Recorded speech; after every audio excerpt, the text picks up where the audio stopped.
L'UTMB, 20 ans de passion. Un défi contre moi-même. Galère. Tout va bien, tout baigne. Et là, il faut que je finisse. Parce que faut que je finisse ce que j'ai commencé. Donc à fond.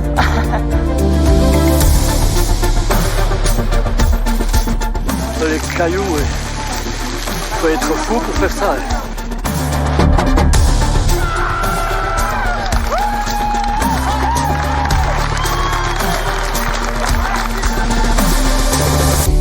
Je m'appelle Mathilde Lenné, je suis bénévole pour l'UTMB et à l'occasion des 20 ans de la course, j'ai décidé d'aller à la rencontre de ceux qui ont contribué au mythe.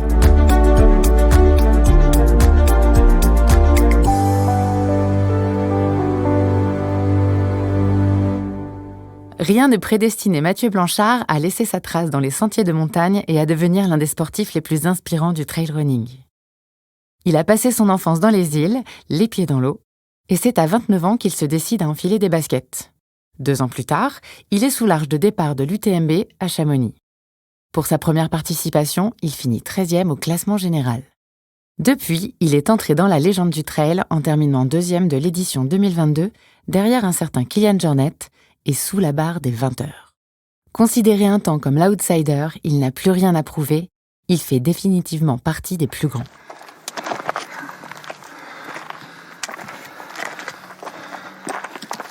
Salut Mathieu.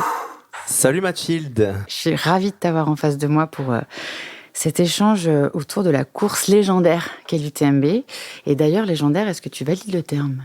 Ouais, c'est légendaire parce que il y a les plus grandes légendes en tant qu'athlète qui y sont passées. C'est légendaire par rapport aussi à ce symbole qui est le Mont Blanc, le toit de l'Europe, qui domine un petit peu notre pays, même s'il a cheval sur d'autres pays aussi. Donc ça, c'est assez légendaire aussi. C'est légendaire par les histoires qui s'y sont passées à travers les temps. Voilà, c'est sûr que quand on part sur une si longue aventure, il s'en passe des choses. Donc ouais, je pense que le terme légendaire est bien approprié. On va attaquer cet échange par une question qui sera rituelle pour tous les interviewés, qui est assez simple. C'est si tu devais garder qu'un seul souvenir de la course, toute participation confondue, ce serait quoi ? Ouais, c'est difficile, hein. Moi, j'ai fait 3 UTMB, une CCC, donc j'ai déjà 4 relations avec ces parcours-là. C'est difficile, mais c'est sûr que cette dernière UTMB 2022 avec ce combat, si je peux l'appeler comme ça, avec cet athlète qui est Kilian Jornet, qui m'a beaucoup inspiré et avec qui je me retrouve, ce que j'aurais jamais imaginé à compétitionner sur cette course légendaire, reste un souvenir très très fort qui m'a donné beaucoup d'émotions les mois qui ont suivi. Et encore aujourd'hui, quand j'y repense, j'ai réussi à avoir les poils qui s'irrissent. Donc c'est sûr que ça m'a marqué. C'est peut-être le souvenir le plus fort, même s'il y en a d'autres qui sont extrêmement forts. Ouais, j'imagine que c'est ce genre de sensation que tu viens chercher sur ce type de course. Ouais, 100%, hein, c'est ce qui intensifie un petit peu mon existence. Hein. Je me sens un petit peu moins vivant, un peu moins dans la vibration quand je suis dans mon canapé devant un Netflix que quand je suis sur des sentiers comme ceux de l'UTMB, à des heures improbables, sous des conditions climatiques improbables, avec des dénivelés improbables, et puis ça me fait vibrer. Ouais. Mathieu Blanchard. Et il finit comme un boulet de canon. Il devrait pas faire moins de 21 heures, mais moins de 20 heures. Alors poussez le Chamonix. C'est juste extraordinaire ce qu'il est en train de réaliser. Et cette fabuleuse deuxième place. Second place of the UTMB. On va retracer un petit peu ton parcours rapidement, parce que comme je le disais en introduction, tu as grandi en Guadeloupe, donc plutôt les pieds dans l'eau. Le sport, il tenait quelle place dans ta vie de tous les jours ou dans ta culture familiale ? Alors, je ne sais pas si on peut appeler, si le mot sport est approprié par rapport à la culture familiale. Je pense que c'est plutôt le plein air, des aventures en nature. Alors, c'est sûr que j'ai grandi en Guadeloupe, les pieds dans l'eau, parce que mes parents avaient un club de plongée là-bas. Donc, c'est vraiment le milieu naturel de l'océan qui était central. Mais je me souviens aussi qu'on prenait nos sacs à dos pour pour aller crapahuter dans la jungle des Caraïbes ou sur les volcans. Et donc voilà, c'est tout ça la place qu'avait le sport, en plus voilà, d'une activité extérieure, plus que un sport à proprement parler, cadré, d'endurance. Voilà, c'est un petit peu comme ça que je l'ai appréhendé, le sport plus jeune, plus vraiment dans l'expérience et le plaisir que dans la performance. Ok. Et donc tu grandis, tu fais des études d'ingénieur et tu finis par t'expatrier à Montréal. Et c'est là que tu as commencé à courir en 2014, si je ne m'abuse. Exactement, j'ai déménagé à Montréal en 2014 et pas plus tard que 3 mois après avoir posé mes valises sur ce territoire nord-américain au Québec, que j'ai commencé à courir, voilà, pour des raisons assez banales au début, qui étaient simplement de me remettre un petit peu en forme. Et t'as tout de suite accroché ? Non, comme tout le monde, j'ai pas tout de suite accroché. Il y a rien de plus ingrat que la course à pied parce qu'il n'y a pas d'excuses là. Il n'y a pas de vélo, il y a pas de matériel, il n'y a pas de ski qui glisse pas vite, il n'y a pas de vélo avec les roues crevées. C'est seul avec soi-même. Donc là, on prend une grosse claque quand on se rend compte que notre corps finalement est un petit peu rouillé et pas à même de faire ne serait-ce que 3 km autour de chez soi. Quand on a 26 ans, on prend une claque. Mais au moins, ça fait prendre conscience qu'il était temps de s'y remettre un petit peu et qu'à 26 ans, on doit quand même être capable de courir plus de 3 km autour de chez soi sans être essoufflé ou sans avoir envie de vomir ou sans avoir 4 points de côté. Donc, ouais, c'était pas facile au début. En tout cas, tu l'as vécu comme ça. Et qu'est-ce qui a créé l'étincelle ? Qu'est-ce qui a fait que t'as accroché ? Mais je pense qu'au tout début, c'est vraiment la claque qu'a pris mon ego. Hein. Justement, c'est ce que je disais. De se dire qu'on a moins de 30 ans et qu'on n'est pas capable de courir 5 km, franchement, ça c'est vraiment ce côté, non mais ça, je peux pas rester dans cet état-là. Ouais, je peux pas être aussi pourri à mon âge, c'est pas possible, quoi. Je suis en santé, je suis pas malade, j'ai juste un petit peu trop fêté et pas trop pris soin de mon corps avec l'activité physique, mes années d'études et de début de carrière d'ingénieur. Et voilà, je me suis dit non là Mathieu, il faut que tu t'y remettes. Et puis c'est ce qui m'a un petit peu créé la première étincelle de pousser un petit peu plus à travers cette douleur de base qui était cet essoufflement et ces points de côté. Mais après il y a eu une deuxième étincelle, en fait, ça a été de s'inscrire finalement à une course, ce que j'avais jamais fait. Puis ça a créé un déclic en moi. Peut-être que j'avais au fond de moi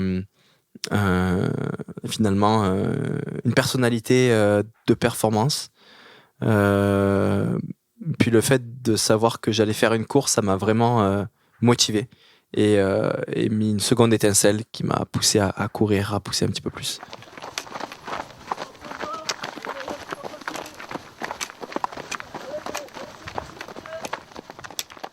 Et tu te présentes à ton premier UTMB en 2018, moins de 2 ans après avoir commencé à courir. T'étais motivé, t'étais chaud. Ouais, c'est allé assez vite. C'est vrai que je commence le trail fin 2016.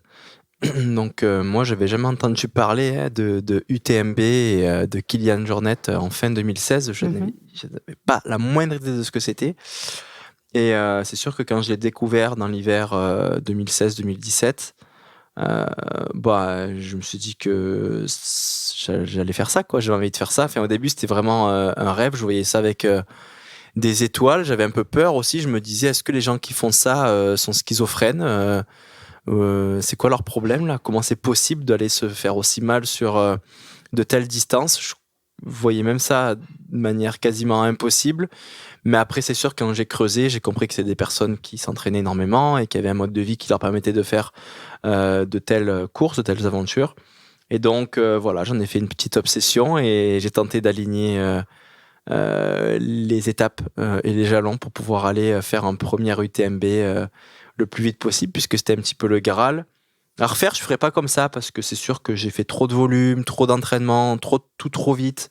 Puis j'étais souvent dans la douleur, souvent dans la fatigue. C'était pas un cheminement très agréable. Pas très sain, selon toi. Ouais, c'est pas très sain. Ouais. Et puis à refaire, je me prendrais un petit peu plus de temps. Mais c'est vrai que je suis allé sur le site de l'UTMB et il disait qu'il fallait... à l'époque, c'était quoi ? Il fallait avoir un certain nombre de points pour pouvoir s'inscrire à la course.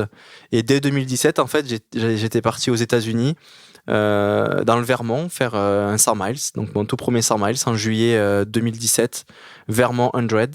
Voilà, j'ai fait la course, je l'ai terminée. Et ce qui m'a permis d'avoir les points, de m'inscrire à l'UTMB fin 2017. Et il me semble que j'avais couru le Vermont assez vite aussi pour que mon classement ITRA soit assez élevé, pour pas passer par la loterie. C'est exactement la question que j'allais te poser. J'ai eu de la chance. J'ai dit première inscription, première place. Dès la première inscription, j'ai été pris tout de suite parce que mon classement ITRA me permettait de passer au-dessus de la loterie, à travers la loterie. Et puis voilà, donc j'ai pu avoir un dossard pour l'UTMB dès 2018, donc effectivement, assez vite. Ouais. Et d'ailleurs, justement, tu disais, tu en as entendu parler en 2016, et comment tu en as entendu parler de l'UTMB ? Tout simplement, sur un moteur de recherche, j'ai tapé Ultra Trail, course, et puis effectivement, l'UTMB Qu'est-ce que c'est que ce truc ? est arrivé assez rapidement dans les résultats de recherche. Et donc, j'ai commencé à avoir des vidéos là-dessus, à m'inspirer. C'est comme ça que c'est arrivé. Et donc, le temps maximum pour boucler la course, c'est 46 heures et 30 minutes. Toi, t'arrives avec un chrono en tête ou t'arrives en mode « on verra » ? Non, pas du tout. J'ai 0 chrono en tête. C'est sûr que cette distance-là, je ne l'avais jamais faite. 172 km, c'était très très long. Le plus long que j'avais fait, finalement, c'était un 100 miles, 160. C'est pas très loin, mais ça fait quand même une différence.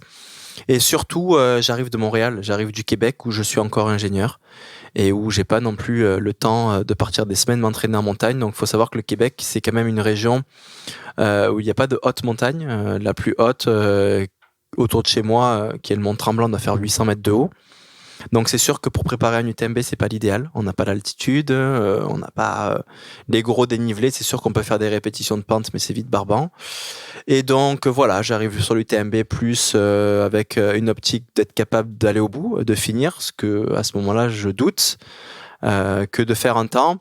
Mais je me souviens que comme j'avais choisi ma maman pour faire mon assistance, j'avais quand même pris... je sais même plus comment j'avais fait, quel temps j'avais pris, mais j'avais pris des temps approximatifs pour lui dire il faut que tu sois là à telle heure pour pas qu'elle passe non plus des heures et des heures à m'attendre.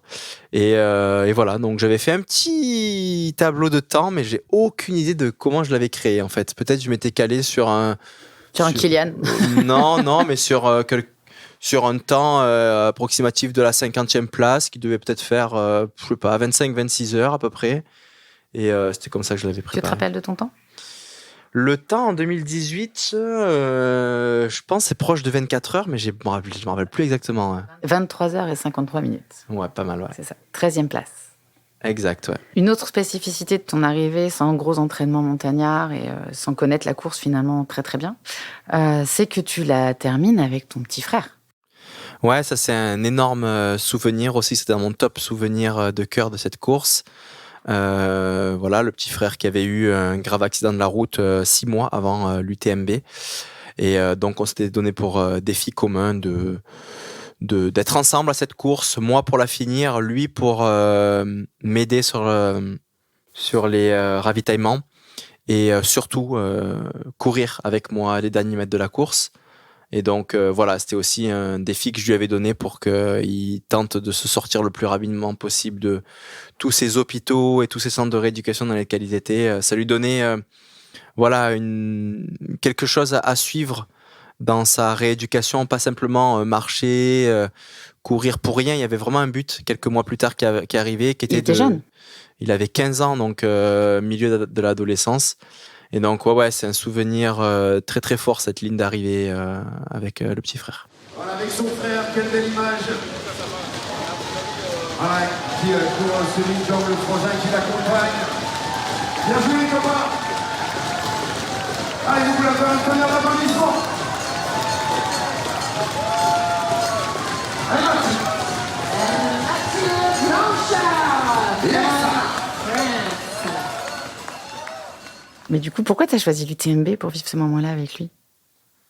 C'est hyper personnel comme moment. Ouais, c'est sûr que, en fait, je savais que l'UTMB, c'était une course qui était très suivie médiatiquement.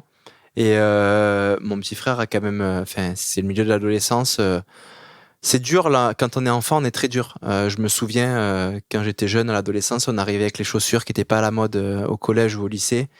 On se faisait montrer du doigt. On est très très dur, je trouve, quand on est dans ces âges-là, parce qu'on est en développement de notre personnalité, dans la transition vers la vie d'adulte et puis franchement, on n'a pas le droit à l'erreur. C'est terrible. Et quand tu es adolescent et que tu subis un accident et que tu deviens handicapé. Moi, je me souviens qu'on était ado, on se foutait de la gueule des handicapés, on se foutait de la gueule des gens pas normaux, on se foutait de la gueule des gens qui sortaient du cadre, en fait, ce qui est terrible. Et donc, le fait qu'il devienne handicapé, j'imagine qu'il a eu des regards très pesants de ses amis à l'école. Et donc, il s'est un petit peu refermé sur lui-même à ce moment-là. Voilà, à rester un petit peu plus à la maison, enfermé, à cacher aussi son handicap sous des pantalons et des joggings. Et là, à l'UTMB, c'est la première fois depuis son accident où il court, où il met un short en fait, où il montre sa prothèse. Et le fait qu'il y avait beaucoup d'appareils photo, de monde, c'était aussi un choix volontaire pour que il casse un peu son déni là. Et puis, et donc c'est un petit peu pour ça aussi que j'ai choisi cet événement-là, pour que lui aussi, pour l'aider aussi à passer à travers ce moment de déni qui était un peu flottant et long, quoi. Après la course aussi, il a eu des sollicitations lui aussi médiatiques de journalistes qui voulaient échanger avec lui. Et puis à travers les questions, on lui disait waouh, c'est beau ce que ça fait, ce que tu as fait, c'est inspirant. Et il a reçu derrière, une fois que les articles étaient sortis, des messages d'inconnus ou d'amis qui disaient waouh, c'est super ce que tu as fait, même moi je suis dans mon canapé, j'aurais pas osé aller faire ça et tout, donc c'est beau ce que tu fais. Et finalement il y a eu un avant et un après, quoi.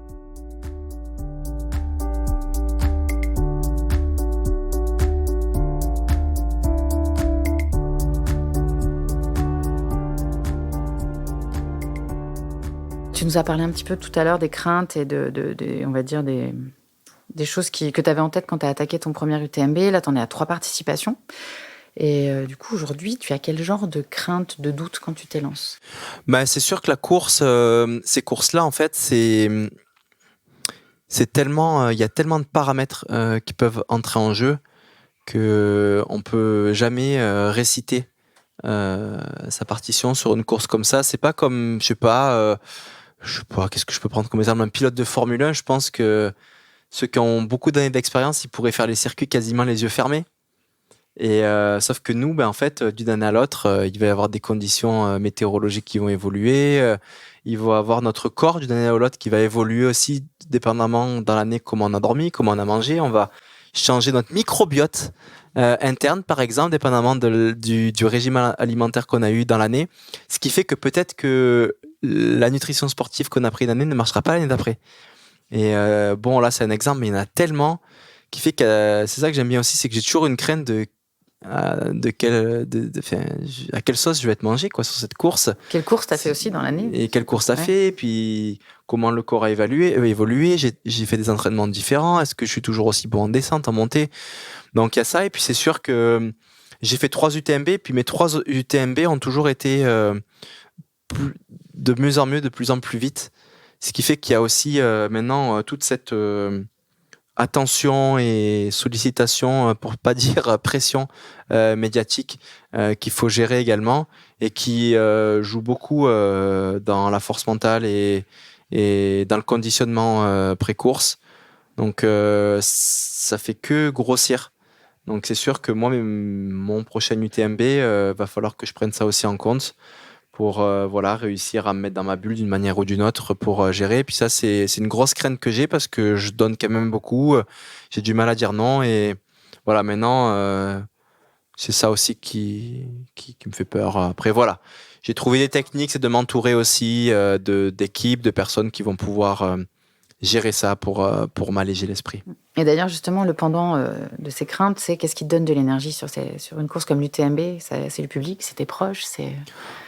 Déjà, en tout premier, c'est le défi, la hauteur du défi. Hein, on s'y habitue pas. Et c'est sûr qu'aujourd'hui, la distance me fait plus peur, mais c'est à quelle vitesse on va faire cette distance-là qui fait peur. Donc, ça reste quand même des gros défis.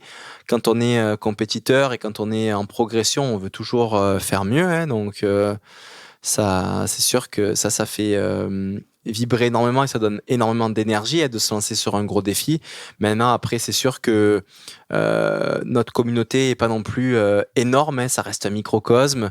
Et quand on a fait des beaux résultats, on commence à être reconnu pour les réussites qu'on a pu faire. Et donc, c'est sûr que quand on entend des dizaines, des centaines, voire des milliers de personnes scander votre nom au bord des sentiers, ben, ça donne beaucoup d'énergie. Puis évidemment, après, on sait qu'il y a la famille qui sont là maintenant à des points spécifiques de la course qui vont apporter énormément d'énergie. Puis il y a des moments aussi où on est tout seul en nature. Il est minuit, on est au sommet d'un col et moi, c'est très énergisant aussi ces moments-là où je suis tout seul avec la nature, parfois qui me secoue un petit peu. Et voilà, donc tout ça, si on sait le ressentir, bah, c'est un beau cocktail d'énergie pour aller au bout le plus vite possible.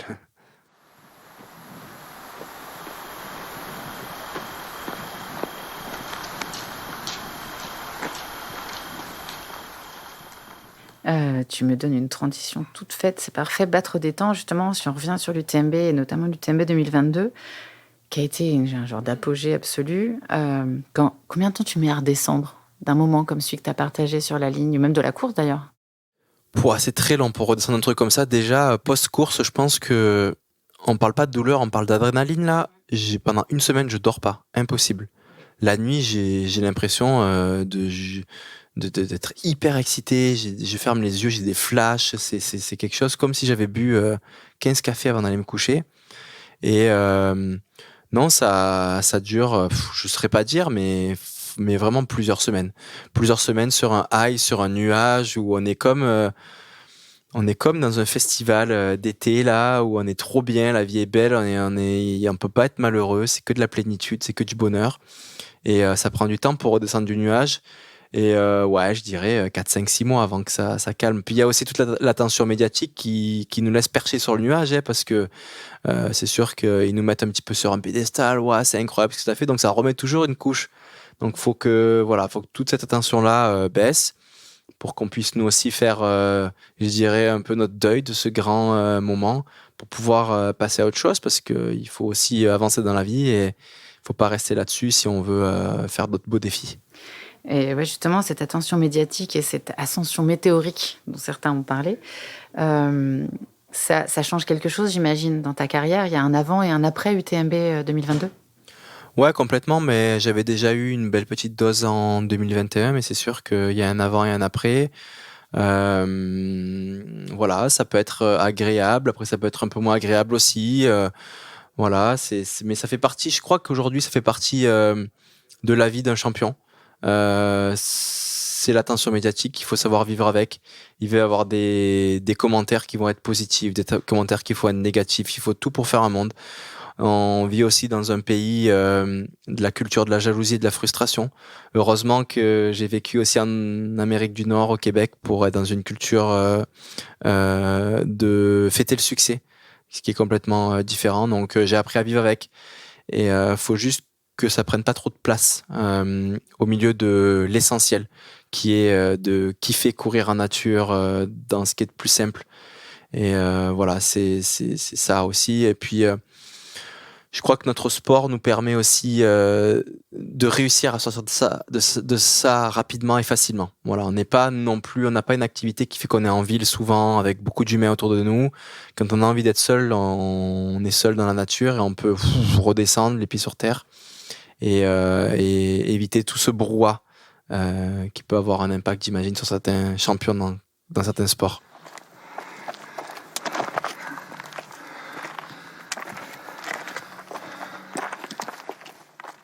Tu nous as parlé donc ton frère à plusieurs reprises, et c'est vrai que c'était un super porte-voix, cette course-là.